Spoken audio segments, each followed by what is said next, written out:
السلام علیکم ورحمۃ اللہ وبرکاتہ۔ سامعین کرام، آج کے درس میں ہم ان غلطیوں اور منکرات کے بارے میں آپ کو بتائیں گے جن کا ارتکاب مسلمان کی موت کے بعد ان کے وارثین کرتے ہیں۔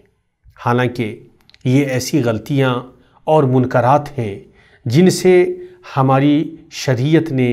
منع کیا ہے اور ہمارے پیارے نبی صلی اللہ علیہ وسلم نے سختی کے ساتھ جن سے روکا ہے۔ شیخ عبدالعزیز ابن باز رحمہ اللہ نے میت کے تعلق سے نصیحت کرتے ہوئے کہا ہے کہ مسلمانوں پر واجب ہے کہ وہ صبر کریں، ثواب کی امید رکھیں، نوحہ نہ کریں، کپڑے نہ پھاڑیں، گالوں کو نہ پیٹیں، اور اللہ کے نبی صلی اللہ علیہ وسلم نے فرمایا لیس منا من لطم الخدود وشق الجیوب ودعا بدعوى الجاہلیہ، کہ ہم میں سے وہ نہیں ہے جو گالوں کو پیٹے اور گریبان کو چاک کرے اور جاہلیت کی باتیں بکے۔ اور اللہ کے رسول صلی اللہ علیہ وسلم نے فرمایا اربع فی امتی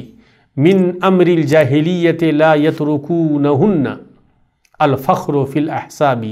والطعن فی الانساب والاستسقاء بالنجوم والنیاح، وقال النائح اذا لم تتب قبل موتها تقام يوم القیامة وعلیها سربال من قطران ودرع من جرب، یعنی میری امت میں 4 چیزیں جاہلیت کے امور میں سے ہیں جنہیں وہ نہیں چھوڑیں گی: حسب پر فخر کرنا، نسب میں طعن و تشنیع کرنا، ستاروں کے ذریعے بارش طلب کرنا اور نوحہ کرنا۔ اور کہا نوحہ کرنے والی اگر اپنی موت سے قبل توبہ نہ کرے تو وہ قیامت کے دن اس حال میں اٹھائی جائے گی کہ اس کے بدن پر تارکول کا لباس اور خارش کی قمیص ہوگی۔ نوحہ میت پر آواز بلند کرنا ہے۔ ابو موسیٰ عبداللہ ابن قیس رضی اللہ عنہ کی روایت ہے، وہ کہتے ہیں ان رسول اللہ بریء من الصالقہ والحالقہ والشاقہ، یعنی اللہ کے رسول صلی اللہ علیہ وسلم بری ہیں مصیبت کے وقت رونے پیٹنے والی،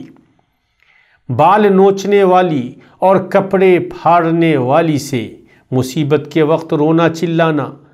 بال نوچنا اور کپڑے پھاڑنا یہ سب غیر درست عمل ہیں، نہ ہی عورت اور نہ مرد کے لیے ان میں سے کچھ بھی کرنا جائز ہے۔ سامعین کرام، ان غلطیوں میں سے جن میں بعض لوگ مبتلا ہوتے ہیں میت کے قرض کی ادائیگی یا اس کی وصیت کو نافذ کرنے میں تاخیر کرنا ہے۔ اللہ کے نبی صلی اللہ علیہ وسلم نے فرمایا نفس المؤمن معلقۃ بدینہ حتی یقضی عنہ، یعنی مومن کا معاملہ اس کے قرض کی وجہ سے معلق رہتا ہے یہاں تک کہ اس کی جانب سے اسے ادا کر دیا جائے۔ اور منکر بدعتوں میں سے جن سے اللہ کے رسول صلی اللہ علیہ وسلم نے منع فرمایا ہے، قبروں کو نماز کی جگہ بنانا ہے یا اس پر مسجد بنانا ہے یا میت کو مسجد میں دفن کرنا ہے۔ اللہ کے نبی صلی اللہ علیہ وسلم نے فرمایا الا وان من کان قبلکم کانوا یتخذون قبور انبیائہم وصالحیہم مساجد الا فلا تتخذوا القبور مساجد انی انہاکم عن ذلک، جان لو تم سے پہلے جو لوگ تھے وہ اپنے انبیاء و صالحین کی قبروں کو مسجدیں بناتے تھے، جان لو تم قبروں کو مسجدیں نہ بناؤ، یقیناً میں نے تمہیں اس سے منع کیا ہے۔ امام مسلم نے اپنی صحیح میں جابر رضی اللہ عنہ سے روایت کیا ہے، وہ بیان کرتے ہیں نہا رسول اللہ صلی اللہ علیہ وسلم ان یجسس القبر وان یقعد علیہ وان یبنى علیہ، یعنی اللہ کے رسول صلی اللہ علیہ وسلم نے اس بات سے منع فرمایا کہ قبر پر چونا لگایا جائے یا اس پر بیٹھا جائے یا اس پر عمارت تعمیر کی جائے۔ قبروں کی بدعتوں میں سے قبروں پر پھول رکھنا بھی ہے۔ ہم